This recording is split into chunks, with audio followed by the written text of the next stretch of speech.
नमस्कार साथियों, तो फिर से आप सभी का स्वागत है हमारे जीके के एक और नए वीडियो में। तो आज हम आपके लिए लेकर आए हैं पिछली परीक्षाओं में पूछे गए प्रीवियस ईयर क्वेश्चंस, जो कि हमारे किस एग्ज़ाम के लिए इम्पोर्टेंट हैं, क्योंकि हमारा जो एनटीपीसी का एग्ज़ाम आने वाला है। तो इस वीडियो को आप शुरू से लेकर अंत तक देखिएगा, क्योंकि रेलवे के एग्ज़ाम और एसएससी के एग्ज़ाम के लिए बहुत इंपॉर्टेंट होने वाला है। ठीक है, तो आप देखिए कि आप कितने क्वेश्चनों का सही जवाब दे पाते हैं। तो ये तो बेसिक सा क्वेश्चन है कि कोयला कितने प्रकार का होता है।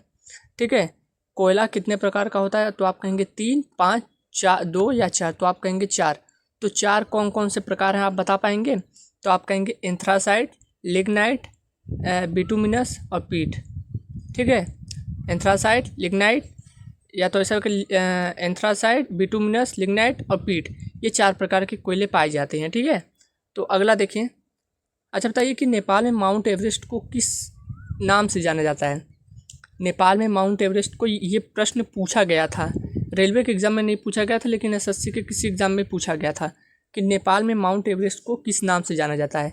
क्या कैलाश के नाम से या सागर माथा? सागर होगा यहाँ पे, सागर नहीं होगा। काराकोरम, लद्दाख। ठीक है, देखिए ये जो काराकोरम, लद्दाख, जास्कर और कैलाश रेंज, ये सभी ट्रांस हिमालय के भाग हैं। ठीक है, लेकिन हमसे यहाँ पे पूछा कि माउंट एवरेस्ट को किस नाम से जाना जाता है, तो आप कहेंगे सागरमाथा के नाम से। ठीक है, नेपाल में माउंट एवरेस्ट को सागरमाथा के नाम से जाना जाता है। अगला प्रश्न देखें। अगला प्रश्न कह रहा है कि विदेशी विनिमय का नियंत्रण कौन सा बैंक करता है? फॉरेनर क्या बोलते हैं उसको, हाँ, विदेशी विनिमय का नियंत्रण यानी कंट्रोल कौन सा बैंक करता है? तो आप कहेंगे पंजाब नेशनल बैंक, आप कहेंगे नहीं। स्टेट बैंक ऑफ इंडिया, आप कहेंगे नहीं। यूनियन बैंक ऑफ इंडिया, नहीं। तो इसका राइट आंसर होगा रिजर्व बैंक ऑफ इंडिया। विदेशी विनिमय का नियंत्रण जो कंट्रोल करता है वो करता है रिजर्व बैंक ऑफ इंडिया। अच्छा बताइए, पंजाब नेशनल बैंक की स्थापना कब की गई थी? तो पंजाब नेशनल बैंक की जो स्थापना की गई थी भारत में, तो 1894 1894 पंजाब नेशनल बैंक।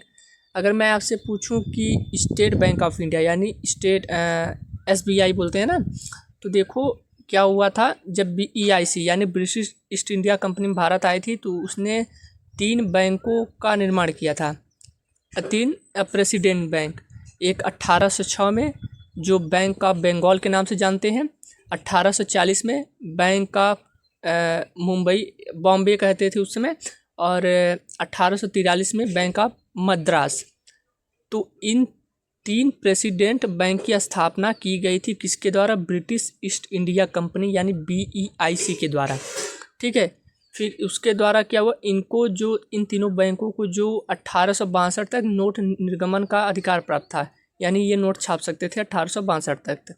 ठीक है, 1862 तक को इनका अधिकार प्राप्त था। लेकिन कुछ समय बाद क्या बोलते हैं 1900, अच्छा हाँ, इन तीनों बैंकों को मर्ज कर दिया गया। कुछ समय बाद इन तीनों बैंकों को मर्ज करके एक बैंक बनाया गया, इंपीरियल बैंक ऑफ इंडिया। फिर कुछ सालों बाद 1955 को, ठीक है, 1 जुलाई 1955 को स्थापना किसकी हुई? स्टेट बैंक ऑफ इंडिया, जिसे आज हम SBI के नाम से जानते हैं। मैं इसको थोड़ा अच्छा देख लूँगा कि जो तीनों बैंकों को मर्ज करके इंपीरियल बैंक ऑफ इंडिया बनाया गया था वो कौन से सन में बनाया गया था, इसका मैं देख लूँगा। लेकिन इसका सन मुझे पता है कि इंपीरियल बैंक ऑफ इंडिया को बदल के 1 जुलाई 1955 को, ठीक है, 1 जुलाई 1955 को बना दिया गया स्टेट बैंक ऑफ इंडिया। ठीक है, इतना समझ गए? फिर देखिए, रुकिए। अच्छा बताइए, 1881 में किस बैंक की स्थापना की गई थी? तो आप कहेंगे अवध कमर्शियल बैंक। और मैं आपसे पूछूं 1865 में, तो आप कहेंगे इलाहाबाद बैंक। ठीक, ये तीनों चीज़ें आ गई। 1894 पंजाब नेशनल बैंक, 1881 में अवध कमर्शियल बैंक, 1865 में इलाहाबाद बैंक। ठीक है, अगला देखें। अच्छा बताइए कि बैंकिंग विनिमय अधिनियम कब पारित किया? बैंकिंग विनिमय अधिनियम कब पारित किया गया था? आप कहेंगे 1949 या 1959 या 1999, 1967। इसका जवाब ये तीनों नहीं होगा, तो इसका सही जवाब होगा 1949 को। बैंकिंग विनिमय अधिनियम 1949 को पारित किया गया था। ठीक है, अगला देखें। केंद्रीय बैंकिंग जांच समिति का गठन कब किया गया था? जब ये सभी बैंकें बन गई तो एक मतलब बात की गई कि सेंट्रल बैंक एक बनाए जो सबसे बड़ा बैंक हो, जो जिसे आज हम RBI के नाम से जानते हैं। ठीक है, आरबीआई के नाम से आज जानते हैं। तो जो केंद्रीय बैंकिंग जांच समिति का जो गठन किया गया था वो 1930 में किया गया था। और इसके पहले 1925-26 में आप याद रखिएगा एक कमीशन बना था, यंग हिल्टन कमीशन या उसे शाही आयोग भी बोलते हैं। ठीक है, वह एक कमीशन बना था कि देश में, मतलब भारत में आप जानते हैं कि ब्रिटिश ईस्ट इंडिया कंपनी का शासन था। तो उसने क्या किया कि मतलब एक भारत में केंद्रीय बैंक होना चाहिए, यानी सेंट्रल बैंक होना चाहिए। ठीक है, तो उसके लिए 1925-26 में क्या किया गया, एक कमीशन का गठन किया गया, जिसके 4 साल बाद 1930 में हमारा एक गठन हुआ, मतलब कमेटी बनी, केंद्रीय बैंकिंग जांच समिति का गठन हुआ। इसके 4 साल बाद 1934 में आरबीआई एक्ट आया। ठीक, रिजर्व बैंक ऑफ इंडिया एक एक्ट आया। इसी के अनुसार हमारा जो बैंक की स्थापना की गई, जिसे आज हम आरबीआई के नाम से जानते हैं। और आरबीआई की स्थापना 1 अप्रैल 1935 को हुई थी। ठीक है, आरबीआई की स्थापना 1 अप्रैल 1935 को हुई थी। और अगर मैं आपसे पूछूं किस एक्ट के द्वारा हुई थी, तो आप कहेंगे 1934 आरबीआई एक्ट के द्वारा आरबीआई की स्थापना 1 अप्रैल 1935 को हुई थी। और इसमें और क्या याद कर सकते हैं हम, जैसे बोलते हैं वो ना, ये हो गया। अच्छा, इसे बैंकों का भी बैंक कहते हैं। ये बैंकों का बैंक ही, इसे सरकार का भी बैंक कह सकते हैं। ठीक है, सरकार का बैंक कह सकते हैं। क्या ये जनता का बैंक है? आप कहेंगे नहीं, ये जनता का बैंक नहीं है। जनता का बैंक ये नहीं है। जनता का बैंक कमर्शियल बैंक, जिसे आज हम वाणिज्यिक बैंक कहते हैं। ठीक है, ये बैंकों का बैंक है, इसे सरकार का बैंक भी कहते हैं। ये सिक्के नोट भी जारी करता है, आप जानते ही हैं। और इसमें हम क्या याद कर सकते हैं, 1934 को आरबीआई एक्ट आया, 1935 1 अप्रैल 1935 को आरबीआई का गठन किया गया। और इसमें क्या याद करेंगे, और ठीक है अभी बाद में देख लेंगे। हाँ, अभी इतना याद करिए कि यंग हिल्टन कमीशन या शाही आयोग कमीशन बना था 1925-26 में। 1930 में केंद्रीय बैंकिंग जांच समिति का गठन हुआ था। आरबीआई एक्ट 1934 के अनुसार आरबीआई की स्थापना 1 अप्रैल 1935 को की गई थी। ठीक है, अगला देखें। अच्छा बताइए, 2.5 दिन का झोपड़ा किसके द्वारा बनाया गया था? तो क्या मोहम्मद गौरी या महमूद गजनवी, बाबर या कुतुबुद्दीन ऐबक? तो कुतुबुद्दीन ऐबक। अच्छा बताइए, कुतुबुद्दीन ऐबक किस वंश का शासक था? यानी अच्छा बताइए, दिल्ली सल्तनत में कुल कितने वंश हुए? तो आप कहेंगे 5 वंश। आप कहेंगे कौन कौन से? गुलाम वंश, खिलजी वंश, तुगलक वंश, सैयद और लोदी। तो बताइए, जो कुतुबुद्दीन ऐबक था ये किस वंश का था? खिलजी वंश का था, गुलाम वंश का था, लोदी वंश, सैयद? बताइए किसका था? तो आप कहेंगे गुलाम वंश का था। ये कुतुबुद्दीन ऐबक एक गुलाम था। और गुलाम किसका था? मोहम्मद गौरी का। ठीक है, तो 2.5 दिन का झोपड़ा कुतुबुद्दीन ऐबक ने बनवाया था।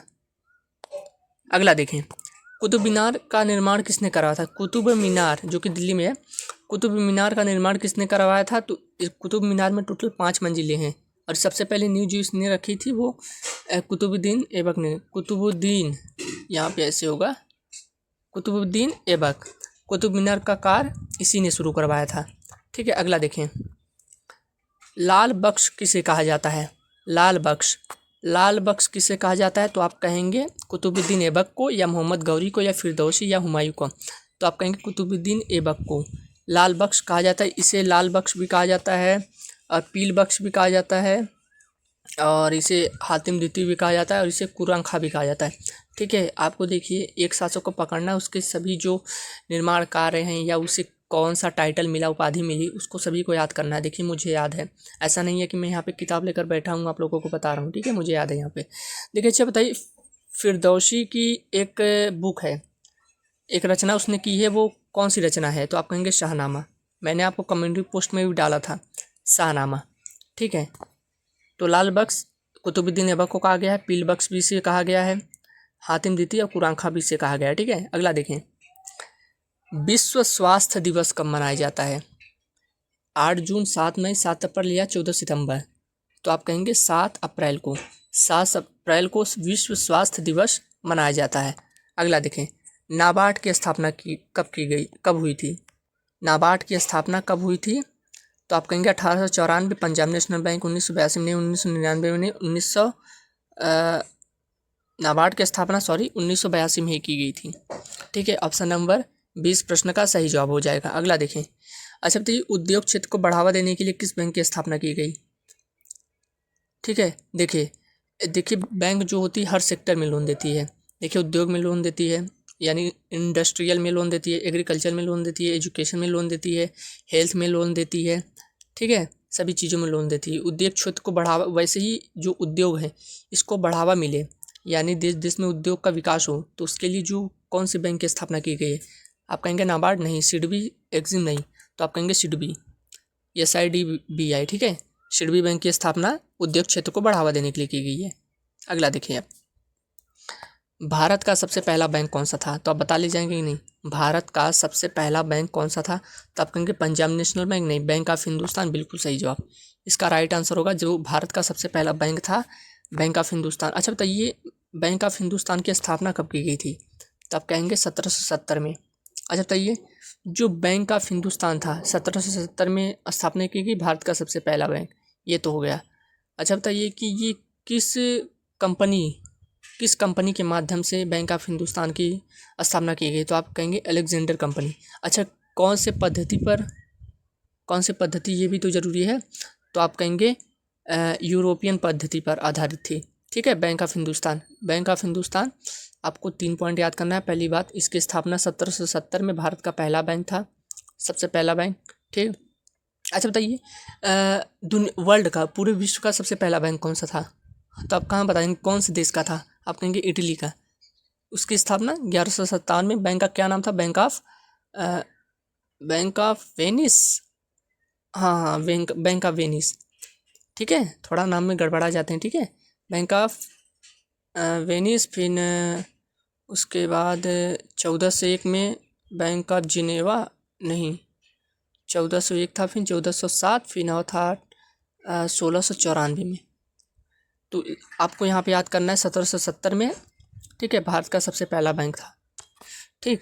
अगला देखें, नागिन झील स्थित है जम्मू कश्मीर, राजस्थान, हिमाचल प्रदेश या उत्तराखंड? इसका राइट आंसर होगा जम्मू कश्मीर। नागिन झील कहाँ पर स्थित है? हम कहेंगे जम्मू कश्मीर में स्थित है। ठीक है, तो बताइए अगला क्वेश्चन कि दिल्ली सल्तनत का सबसे छोटा शासनकाल किस वर्ष का था? अच्छा बताइए, दिल्ली सल्तनत किस वर्ष से लेकर किस वर्ष तक शासन किया, यानी उसका सन बताइए। तो आप बताएंगे 1206 से लेकर 1526 तक। टोटल कितने साल हुए? 1206 से लेकर 1526 तक दिल्ली सल्तनत का शासन था। ठीक, फिर उसके बाद कौन सा आएगा? फिर आ गया था मुगल। ठीक है, मुगल आ गए थे फिर। तो आप कहेंगे दिल्ली सल्तनत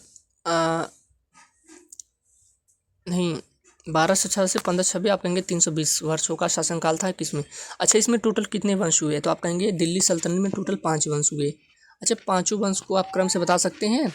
तो आप कहेंगे पहला कौन सा था? पहला गुलाम वंश था। ठीक।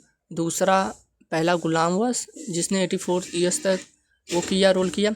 खिलजी वंश 30 सालों तक उसने रोल किया। फिर गुलाम हो गया, खिलजी हो गया, फिर तुगलक वंश सबसे ज़्यादा 94 ईयर्स। फिर उसके बाद सैयद वंश जो कि 37 ईयर्स यानी 37 वर्षों तक शासन किया। फिर उसके बाद लोधी वंश टोटल 75। तो कितना हुआ? तो आप कहेंगे पहला गुलाम वंश उसने 84 साल तक रोल किया। खिलजी वंश ने सबसे कम शासनकाल खिलजी वंश का था 30 साल। फिर तुगलक वंश 94 ईयर्स।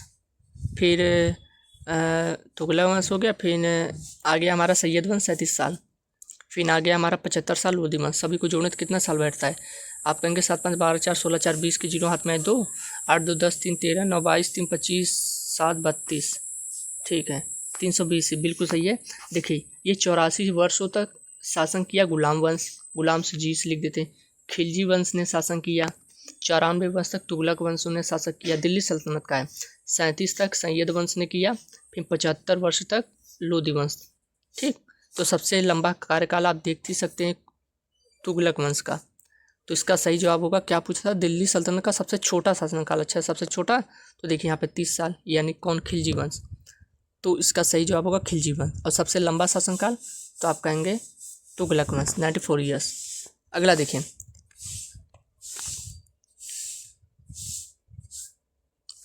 दिल्ली सल्तनत का अंतिम शासक अंतिम वंश कौन था? आपको क्रम से बता दिया यहाँ पे, वहाँ पे पिछली में तो बताया आपको, लोधी कितने साल? 75 साल।